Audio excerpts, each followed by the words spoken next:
একটা থালায় কিছুটা ময়দা নিয়ে নিলাম, নিয়ে নুন চিনি সাদা তেল একটু দিয়ে সুন্দর করে ময়াম দিয়ে তারপরে জল দিয়ে ময়দাটাকে সুন্দর করে মেখে নিলাম।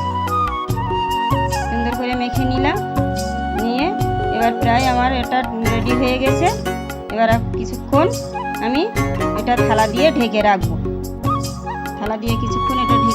তারপরে এই আলুর তরকারি হবে। আলুটা কেটে আমি করে নিলাম, নিয়ে কড়াইতে তেল বসিয়ে দিলাম, দিয়ে বাটিতে আদা ধনের গুঁড়ো ওগুলো একটু জল দিয়ে পেস্ট করে নিলাম।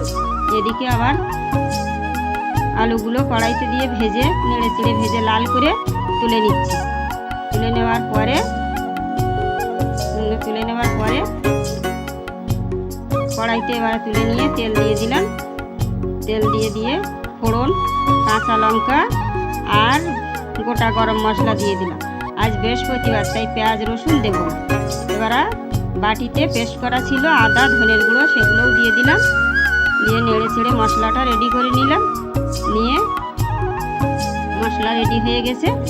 এবার আমি ভাজা আলুগুলো কড়াইতে দিয়ে দেবো।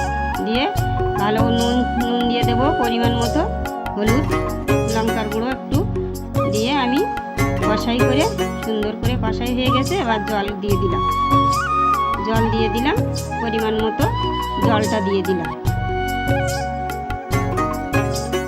কিছুক্ষণ ঢেকে রাখার পরে এবার আমি কড়াইটা খুলে নেড়ে চেড়ে দেখছি আলুটা সেদ্ধ হয়েছে কিনা। আমার আলুটা সুন্দর সেদ্ধ হয়ে গেছে। এবার আমি জিরের গুঁড়ো দেব। জিরের গুঁড়ো দিয়ে আমি নামিয়ে নেব তরকারিটা। আমার আলুর তরকারি রেডি হয়ে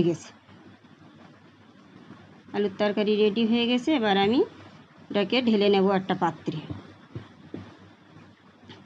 পাত্রে ঢেলে নেব। এবার আমি কড়াইতে তেল দিয়ে সাদা তেল দিয়ে লুচি ভাজতে শুরু করলাম।